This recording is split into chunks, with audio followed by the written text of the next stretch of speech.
जाजपुर जिला Badachana block पुबुली grammar Girija Shankar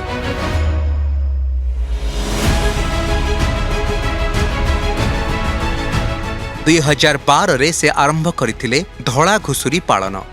आज तांको पाखरे एक बड़ फार्म जेउठी अछंती 600 रु अधिक घुसुरी। प्रजाति हेउछि लार्ज व्हाइट यर्कशायर।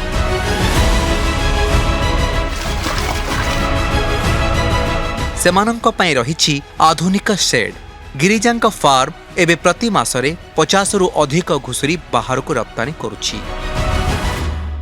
यही फार्म करिबारे 2023 मसीह ओडिशा सरकार तरफ पुरस्कृत करा जाइथला एवं 2022 मसीह मध्य प्राणी चिकित्सा विभाग तरफ पुरस्कृत करा जाइथला।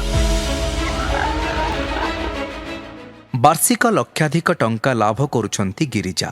सेथिरे तांको घरर आर्थिक स्थिति आज बेस सुदृढ़ होई पारिछि। बदलिछि जीवन शैली। धड़ा घुसुरी पालन आज गिरिजांकु देइछि जने युव उद्योगीर परिचय।